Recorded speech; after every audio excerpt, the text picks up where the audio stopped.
Mainit na balita. Hindi nila sinasagot. Napakasimple naman sagutin ito dyan eh. Maliban na lang kung wala silang isasagot. Kapag wala kang isasagot dito, eh babangon ng pag-aalinlangan sa ating mamamayan. Sa legal na, na pagsasalita, pag sinabi mo grave abuse of discretion, yung ginawa mong yon ay void.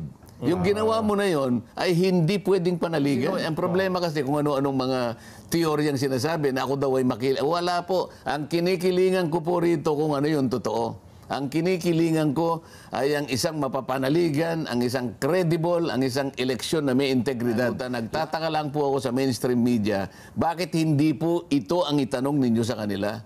Bakit po napapakasangkapan kayo sa pananihimik ng COMELEC? Hindi nila priority ang isang malinis, mapapanagutan, mapagtitiwalaan, ang isang credible na eleksyon? Hindi nila priority yun? Kong Dante, nanindigan pa rin isang kalokohan di umano ang nangyaring bidding ng COMELEC. Paglihis sa issue ni Chairman Garcia, binanatan. Hindi pa rin matapos-tapos ang usapin patungkol sa di umano'y kababalaghang ginawa ng Commission on Elections sa pag-procure ng makabagong makinang gagamitin sa darating na 2025 national elections. Gaya nga ng dati pang pinagsasabi ni Kong Dante ay hindi makatarungan ang ginawang public bidding ng COMELEC sa kontrata na nagkakahalaga ng halos 18 billion pesos. Ayon pa nga sa kanya, ay kahit hindi na sila sinabihan ng Korte Suprema na magsagawa ng panibagong bidding dahil nga sa pinal na desisyong nilabas nito patungkol sa di umano'y grave abuse of discretion kaugnay sa isinumiteng complaint ng Smartmatic sa kanila ay dapat pa ring ayusin at itama nila ang pagkakamaling ito upang maiwasan sana ang mga negatibong pananaw mula sa publiko kagaya na lamang ng pagkakadiskubre sa mga offshore accounts na lalong nakadagdag sa mga agam-agam para sa isang malinis at tapat na halalan. Samantala, patuloy pa rin sa pag-iwas sa mga katanungan si Chairman Garcia patungkol nga sa tunay na isyu na naisa ng bigyang punto ni Kong Dante sa kanyang mga reklamo laban sa COMELEC. At ito nga ay ang patungkol sa kapasidad ng makabagong makina ng Miru na kung meron nga ba itong demonstrated capability na ginamit na ng matagumpay alinsunod di umano sa mga requirements na pasado sa ating saligang batas. Ayon nga kay Congressman Marcoleta, ay collateral issue na lamang ang offshore accounts na tila yata ay nabibigyang highlight sa kanyang reklamo kahit hindi naman ito ang kanyang pinakapunto at ayon nga sa kanya ay nasali lamang ang issue ng offshore accounts sa kanilang panguusig. Ngunit ang tunay na punto nila ay ang patungkol sa makinarya na hindi pa din binibigyang sagot ni COMELEC Chairman Garcia. Kaya po natin pinag-uusapan to, Nelson. Opo. Paano natin maisasagawa ang isang tapat, mapagtitiwalaan at isang katanggap-tanggap na eleksyon kung ang mga gagamitin natin ay hindi nasunod ang batas? Nandun yung pinagsisimulan ng ng pag-aagam-agam eh. Binabalik natin doon sa paraan na palagi naman nasa batas na ang gagamitin natin ay kinakailangan compliant. Doon tayo bumabalik, compliant. Hanggang ngayon magtataka ka o baka malungkot ka pa, Nelson. Sapagkat yung mga naunang tanong na iniwan namin sa COMELEC, sagutin naman ninyo ito alang-alang doon sa ikalulutas ng lahat ng pag-aagam-agam. Hindi tayo makakapagsagawa ng isang malinis na eleksyon hanggat hindi ninyo ipinaliliwanag na yung mga kasangkapan o sistemang bibilhin ninyo ay nakasalig sa requirement ng batas. Kailangan ibalik natin na yung ating automated election system malinaw na malinaw ang kanyang patakaran.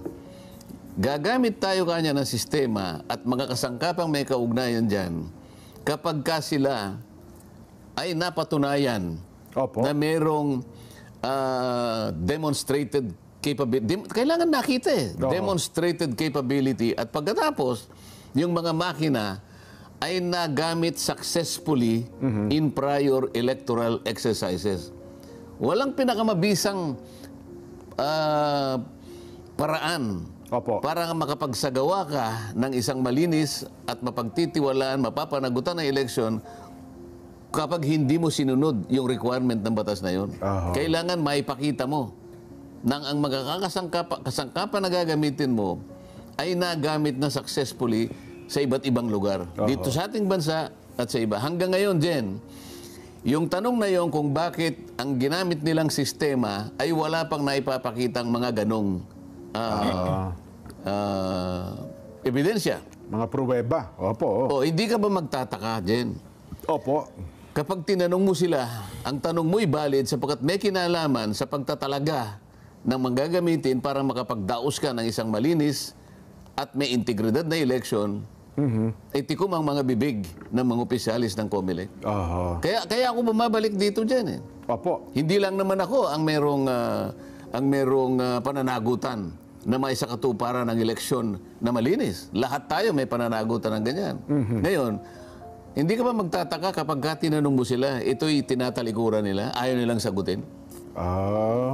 Hindi, pero ang sagot lang po ata ay naging usapin ito sa korte. At ang korte ho naman ay nagpasya na hindi pinahinto yung isinagawa nilang pagpili daw ho ng mga kumpanya na sasali dito sa nalalapit na eleksyon. So, pag halimbawa natin, tatay mo kunwari si Nelson. Opo. Halimbawa lang naman ito. Pinangaralan ka ng tatay mo, sabi ni Tatay Nelson, Jen, Opo. alam mo anak, dahil sa ako'y magulang at katungkulan naman ng magulang na disiplinahin ang kanyang anak. Itama lahat ng pagkukulang. Lahat ng pagkakamali, itama. Para sa ganon, ang maging tuntunin mo ay mga bagay-bagay na makatutulong sa iyo sa pagtahak mo ng iyong buhay. Opo. At ikaw naman, nakalaan ka na pakinggan mo naman ang magulang mo. Wala namang magulang na ituturo sa iyo naman Bilang mabuting anak ko, siyempre susunod po tayo dyan. Oo. Una mo na mabuting anak ka. Pangalawa, alam mo naman ang magulang mo, hindi ka naman ituturuan ng ikapaririwara o ikapapahamak mo. Opo. Ngayon, nung sabihin ka niyan, ang ginawa mo'y mali. Oo. Kailangan mo ba bang hintayin na sabihin niya na huwag mo nang uulitin ito? O kaya itama mo yung ginawa mo dahil mali. Kailangan mo ba bang, hindi ba sukat na sinabi sa iyo, Jen, ang ginawa mo mali? Hindi ba pwedeng itama mo na yun na kahit hindi ka niya sinasabihan? Oo. Sinabi ng Korte Suprema, nung sila'y magbid sapagkat nawala yung isa, Opo. at initsapwera nila ng ganun-ganun na lang, so Korte Suprema rin na nagsabi, hindi nyo dapat ginawa yun. Hindi nyo binigyan ng due process yung isa, bagla nyo lang dinisqualify bago pa siya makapagbigay ng bid. Opo. O sasabihin ngayon ng COMELEC, hindi naman kami hindi naman niya pinatigil Ang sinabi ng COMELEC, ang sinabi ng Korte Suprema, you committed grave abuse of discretion. Ang ibig sabihin nun, Jen, yung ginawa mo mali. Ngayon, sa maghalimbawa ko, sinabi na ng magulang mo. At palagay ko naman, naniniwala naman siguro ang COMELEC sa otoridad naman ng Korte Suprema na sabihin yung tama. Kagaya rin ng isang magulang na magtuturo sa kanyang anak. Sabi niya, hindi naman kami pinahinto Yun na nga po, oo. Katuwiran ba yun, Jen? Hindi ka pinahinto pero sinabi sa'yo, mali ang ginawa mo. Kung anong gagawin mo kung ikaw bilang isang mabuting anak? Pag-iisipan ko mabuti, baka mas mabuti nga hindi ko na tinuloy yun. Kung ako yun, pero itutuwid mo sapagkat sinabi niya mali. Opo. Ngayon, kung sinabi niya mali, itutuwid mo, hindi ba? Ano ang matuwid ngayon? Kailangan idaan mo sa isang matinong bidding. Sapagkat yun naman, meron na namang isang kasangkot na batas na kapag hindi mo naman ginawa yun, lalabagin mo na naman yan. Lahat ng ipoprocure mo na services o mga produkto may kinalaman sa eleksyon, dadaan ka sa bidding. Yun ang sinasabi ng batas. Kung sinabi niya, nag-bid naman Actually, walang bidding na nangyari sapagkat yung mga bumili ng bidding documents, Jen, hindi naman nagsibalik 5 araw po yung sa balik, hindi kumpanya. nagsibalik Opo. Bakit importante, Jen, na itong bagay na ito yung uulit-ulitin nating i-discuss? Kasi nagtataka ako sa mga mainstream media, Jen. Opo. Kapag pinapaliwanag ko ito, hindi nila binibigyan ng kaukulang espasyo. Babalik-balik sila sa pinag-ugatan ng aming yung collateral issue na may offshore accounts, may ganun. Alam mo, Jen, si Chair Garcia at saka ako, Opo. baka hindi alam ng mga ibang kababayan natin, magkaibigan kami niyan. At alam niya rin yon. Opo. Kung mag-away man kami, irrelevant yung pag-aaway namin din. Ang importante dito, makapagdaos tayo ng isang matino, malinis, mapananaligan, at walang kaduda-dudang eleksyon. Dapat sana, dapat sana sagutin niya muna itong mga itinatanong na ito. Ayan. Di ba? Kasi pangarap natin kung yung hope, di ba? Hope, honest, orderly, and peaceful elections. Isang credible na eleksyon. Doon mo lang mapapatunayan na yung kapangyarihan ng tao na pumili ng kanyang public servant na gusto niyang siya ang maglingkod para sa kanya, matutupad eh. Paano kung halimbawa itong mga makinang ito'y wala namang sapat na katibayan na nagagawa nila ito? Ito naman ay ano lang, sa pantaha lang. Paano kung halimbawa, yan palang makinang yan nakapagpo-program ng gusto mong manalo kahit hindi ka bang ibinoto, Nako. paano ang nangyari sa kapangyarihan ng tao? Yung kapangyarihan na yun na natatangi para sa tao. Sagrado yun. Na sagrado. Yes, opo. Ay wag mo ano yun. Wag kang maggagawa wag mong bibigyan ng kahit na anong puwang ng pagdududa. Yun na lang ang natatanging kapangyarihan niya dyan eh. Hindi siya kasali doon sa mga taong binabanggit natin sa pagsisimula natin sa hapong ito. Na may yamang tao sa Ngunit buong kahit Pilipinas. ganun lang ang kalagayan niya sa buhay, meron pa rin siyang kapangyarihan na pumili ng tao na gusto niya. Tingnan mo sa ibang bansa dyan. Opo. Kaya lang, yung Venezuela ba yun? Yung kay Maduro. Ayan, opo. Nagkagulo-gulo sila. Sa Amerika, tingnan mo nangyari. Yung incumbent president, kalaban yung dating presidente ngayon. Donald Trump, opo. Nagkaroon ng pag-aaway ng dahil lamang din sa mga pinaghihinalaang hindi magandang pagkakondak ng kanilang eleksyon. O ito namang mga pinili nilang mga makinang ito ay nagkaroon na ng kahayagan na nagsumablay sa maraming pagkakataon sa ibang mga bansa. Ito yung tinatanong din namin sa kanila eh. Ba't di nyo tuntunin muna, pag-usapan ninyo, ano bang nangyari dito? Bakit ngayon kukunin nyo ngayon yan? Gayon palang nagkaroon naman ng aberya sa kanilang mga bansa.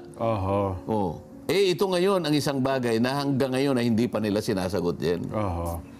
Well, ang problema dito ngayon ko, may mukhang noong Webes ay hindi na raw po sila, last na raw po ata yun. Sabi ng mga taga-Comelec, hindi na sila sasagot sa anumang issue may kinalaman sa bagay na ito. Hindi, ang sinabi nila, wag yung mga accounts na naging collateral issue. Okay, ako payag din ako dun eh. Opo. Kasi yung pagtutuntun diyan kung sino man ang magiging ano man ang magiging kaganapan ng pagsisiyasat na yan. Opo. Pwede naman nating ibang ano yan eh. Isang tabi na muna. Isang tabi na muna yan. Pwede Opo. namang sa ibang pagkakataon natin ayusin eh. Opo. Ngunit huwag ninyong kakalimutan yung pangunahin. Yung priority. Yung priority na dapat ninyong sagutin sapagkat yun ay hindi po pwedeng baliwalain din. Kasi ito ang palapit na pinakapunto na gusto kong ipaliwanag. Malapit na po kasi ang eleksyon ko ngayon. Kaya nga eh. Hanggang ngayon, ba't hindi nila sinasagot? Napakasimple naman sagutin ito dyan eh. Maliban na lang kung wala silang isasagot.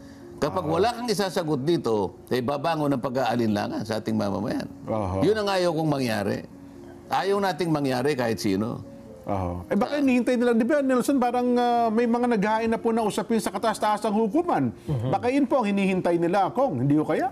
Pwede namang hintayin, Jen. Pero kagaya ng paghahalimbawa ko sa iyo kanina, kung hindi ka nagpatumpik-tumpik, sinabihan ka na nga ng magulang mo, Jen, mali ang ginawa mo. Kasi grave abuse of discretion. Opo. Sa legal na pagsasalita, pag sinabi mo grave abuse of discretion, yung ginawa mong yon ay void. Yung ginawa mo na yon ay hindi pwedeng panaligan. Parang baliwala. Pagkatapos hindi naman na ako sinabihan Pahinto. sinabi na ngang mali ka eh. Sinabi nga ang mali ka eh. Di pagbigyan mo ngayon, dinisqualify mo kung sino. Ang problema kasi kung ano-anong mga teoryang sinasabi na ako daw ay wala po. Ang kinikilingan ko po rito kung ano yung totoo. Ang kinikilingan ko ay ang isang mapapanaligan, ang isang credible, ang isang eleksyon na may integridad. Lahat po tayo may pananagutan. Nagtataka lang po ako sa mainstream media, bakit hindi po ito ang itanong ninyo sa kanila? Bakit po napapakasangkapan kayo sa pananihimik ng Comelec? Ilang beses ko nang sinabi, wag na ako dyan. Nelson, yung Alex Magno, na isang kolumnista sa isang malawak na pahayagan, napakarami niyang artikulong isinulat na ang tanging kanyang ang pinaka-subject matter ay ito ngang pinrocure na makina at saka sistema sa isang kumpanyang pinag-uusapan natin. Pati nga yung mga joint venture niya rito, ay binalatan na rin. Sinabi niya, paano naman ka nakipag-joint venture sa isang kumpanya na may kinalaman sa contractor? Anong kinalaman ng contractor? Construction company. Sana man lang kung IT company yun din. Lahat ng ito'y nakapagbibigay ng alalahanin, ng pagdududa. Ayaw naman lang kumibo naman itong COMELEC. Sinong magbibigay po ng kasagutan? Paano mapatatahimik ang usapin na ito? Well, sana ako na lang ko bilang isa ay sa lalong madaling panahon siguro matapos itong usaping ito para makapaghanda na tayo sapagkat Mayo po ng susunod na taon ay magkasagawa tayo ng eleksyon. But Oktubre ng taong ito ay magkakaroon na po ng submission. Pero bago mangyari yan, hindi mo ba uuobligahin ang mga miyembro ng mainstream media na, tumulong kayo na sabi ko nga, si Alex Magno para siya yung nando sa Biblia, yung John the Baptist din. The lone voice in the wilderness. Ngayon, sinamahan na natin. Ngunit yung mga media, teka muna, magpakatahimik tayo. Ayaw nyo bang obligahin ang media na pasagutin nyo ang COMELEC dito sa mga tanong na dapat naman nilang sagutin? Alam niyo kung sa mga bagay na yun, meron kasi tinatawag na mga editorial judgment ba, tawag doon, Nelson? Na, mukhang baka hindi po nila priority yung ipinupunto niyo, Kong. Hindi nila priority ang isang malinis, mapapanagutan, mapagtitiwalaan, ang isang credible na eleksyon. Hindi nila priority yun. Dapat to, maging priority nila yan. Sa araw na mismo siguro ng eleksyon, baka maging priority nila. Pero sa ngayon, baka hindi pa. Kayong dalawang tinatanong, hindi nyo ba uuobligahin? Hindi nyo ba halimbawa dihikayatin ang COMELEC na sagutin nyo naman ito. Maliwanag naman na naghahanap ng kasagutan itong mga katanungan na ito. Yun lang naman yun na nga po. Nagkataon lang na may bumangon ng mga ibang kontrobersya, pero wag nating palalabuin ito. Pwede nating siya sa atin sa maraming panahon pa yan, magtatagal pa yan. Ngunit yung ating paniniwala na dapat magkaroon ng isang eleksyon na malinis, isang eleksyon na magre-reflect sa kagustuhan ng mga tao, na lalo na yung mga taong ang gusto nila ay makapili ng mga taong magsisilbi para sa kanila, hindi dapat makompromise yun, Jen. Bagay, last elections, Kong, di ba? Ang suma, sabi nila, 99.9% na credible ang ating eleksyon binabanggit nga, siguro may pinaglalaban niya smart. Ba't ano ang problema? Hindi ba nanalo ang Pangulo dahil sa Smartmatic ang ginamit? Kinu-question ba nila? Hindi ko nga maintindihan kung saan nanggagaling itong mga ibang paniniwala dyan Ay, nako. At saka nung barangay election yata Last barangay elections. Hindi, barangay election kasi mano-mano ata, manual. Manual, hindi ko lang alam kung paano dapat natin gawin. Paano ba ating sasangkot ang ating mga kababayan? Yung ibig ko lang sabihin, hindi nyo ba uuobligahin ang COMELEC? Dapat ipaliwanag ito, Kong. Natin, dapat bang ipaliwanag ng COMELEC ang mga nakabinbin na kasagutan tungkol sa kipagdadaos natin ng isang malinis, tapat, at merong integridad na eleksyon? Magsisimula ka, harapin mo, sagutin mo ang mga tanong na may kinalaman sa pagtataguyod ng isang malinis at tapat na eleksyon. So, tanong natin dapat bang sagutin ng COMELEC itong mga katanungan ito, Kong? Paano nila ilalatag yung malinis? At, dapat bang sagutin sa lalong madaling panahon? Yan, dapat may time element. Di ba? Kung ang sagot niyo po ay A, dapat lang letter A.